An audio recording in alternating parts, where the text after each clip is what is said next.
আসসালামু আলাইকুম everyone. Math tips and ট্রিক্সের পক্ষ থেকে সবাইকে জানাই আন্তরিক শুভেচ্ছা, অভিনন্দন। আমরা আগের অধ্যায়ে নাম্বার সম্পর্কে জেনেছি, অর্থাৎ নাম্বার নিয়ে যত প্রবলেম ছিল আমরা সলভ করেছি এবং প্র্যাকটিস করেছি। এখন থেকে আমরা ঐকিক নিয়মের কিছু ভিডিও এখানে আপলোড দিব। তো ঐকিক নিয়ম ইংরেজি শেখার জন্য যেমন টেন্স খুবই গুরুত্বপূর্ণ, তেমনি ঐকিক নিয়ম গণিত শেখার জন্য খুবই গুরুত্বপূর্ণ। কেননা বিভিন্ন অধ্যায়ের অঙ্ক করার সময় বারবার ঐকিক নিয়মগুলোই প্রয়োগ করতে হয়। তাই এই অধ্যায়ে থেকে আমরা ভালোভাবে ঐকিক নিয়মের বিভিন্ন নিয়মের অঙ্কগুলো শিখে গেলে পরবর্তীতে বিভিন্ন অঙ্ক প্রিলির পরীক্ষার জন্য দ্রুত উত্তর বের করা যাবে এবং লিখিত পরীক্ষায় কিভাবে সাজিয়ে লিখতে হয় তা বোঝা সহজ হবে। ঠিক আছে।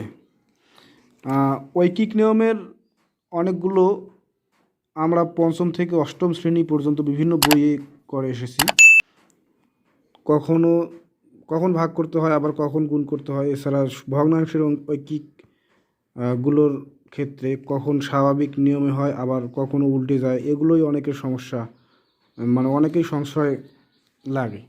তো একটি উদাহরণ দেখি যে আমরা 10টি পণ্যের দাম যত হবে অবশ্যই একটি পণ্যের দাম তার থেকে কম হবে, তাহলে এক্ষেত্রে আমাদের কি করতে হবে? ভাগ করতে হবে। আবার 20টি পণ্যের দাম অবশ্যই তার থেকে কী হবে? বেশি হবে। অর্থাৎ 10টি পণ্যের দাম যত টাকা হবে একটি পণ্যের দাম অবশ্যই তার থেকে কম হবে, এজন্য আমরা ভাগ করব। এবং 20টি পণ্যের দাম অবশ্যই এ থেকে কি বেশি হবে, তাহলে এজন্য আমরা গুণ করব।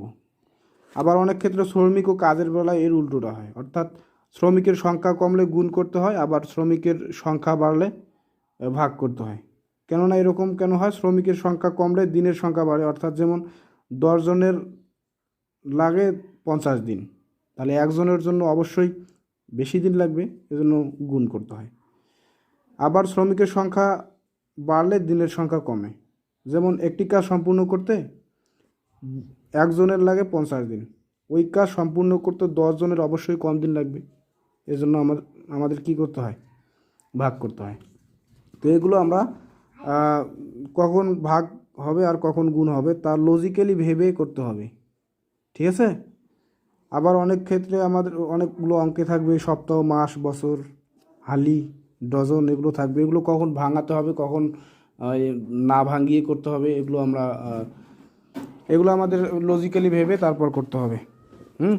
দ্বিতীয় এক খারুস বেসিক ম্যাথ থেকে প্রথম অঙ্কটি রাখছি যে 5টি ছাতার দাম 1,000 টাকা হলে 14টি ছাতার দাম কত? তাহলে আমরা এখানে সমাধান দেওয়া আছে 5টি ছাতার দাম 1,000 টাকা, একটি ছাতার দাম অবশ্যই কি কম হবে, তাহলে ভাগ করলাম, এবং 14টি ছাতার দাম 1-এর থেকে বেশি, এজন্য গুণ করলাম। গুণ করে যত হবে সেটাই আমাদের অ্যান্সার। ক্লিয়ার? এরপর অঙ্কটি হচ্ছে 18টি ছাগলের দাম গরুর মূল্যের সমান, 45টি ছাগলের পরিবর্তে কয়টি গরু পাওয়া যাবে? ঠিক আছে। তাহলে এখানে সলিউশন দেখো যে 18টি ছাগলের পরিবর্তে পাওয়া যায় কয়টি গরু? 4টি গরু। তাহলে একটি ছাগলের পরিবর্তে পাওয়া যায় ভাগ, এবং 45টি গরুর পরিবর্তে পাওয়া যায় গুণ। তাহলে উপরে গুণ, নিচেরটার সাথে যদি ভাগ করি তাহলে বার হবে 10, তা অ্যান্সার হচ্ছে 10। এরপর আমরা আরেকটি অঙ্ক যদি দেখি যে আখের মিশ্রণে 20% চিনি, মানে আখের মিশ্রণে 20% চিনি রয়েছে এবং 50 কেজি চিনি উৎপাদনের জন্য কত কেজি আখ প্রয়োজন? ক্লিয়ার? তাহলে 20 কেজি চিনির জন্য আখের প্রয়োজন 100 কেজি, কেননা পার্সেন্ট, এজন্য 20 কেজি চিনির জন্য আখের প্রয়োজন 100 কেজি, 1 কেজির জন্য ভাগ এবং 50 কেজির জন্য গুণ। উপরে গুণ, নিচের সাথে ভাগ করলে হবে 250 কেজি, তাহলে অ্যান্সার হচ্ছে 250 কেজি। সাধারণ ঐকিক নিয়মগুলো আমরা এভাবে করে থাকব। তো আরেকটি অঙ্ক যদি আমরা দেখি, যেখানে বলা আছে 6 ফুট দীর্ঘ একটি বাঁশের 4 ফুট ছায়া হয়, একই সময়ে একটি গাছের ছায়া 64 ফুট হয়, গাছটি কত উচ্চতা কত ফুট? তো এখানে দেখো যে যেটি আমাদের অ্যান্সার করতে বলবে সেটি আমরা শেষে রাখবো।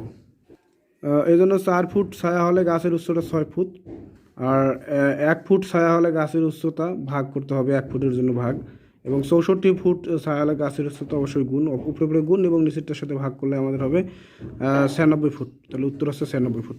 এভাবে সাধারণ ঐকিক নিয়মের অঙ্কগুলো আমরা করে থাকবো। তো ভিডিওটি ভালো লাগলে অবশ্যই চ্যানেলটিকে সাবস্ক্রাইব করে পাশেই থাকুন। ধন্যবাদ সবাইকে।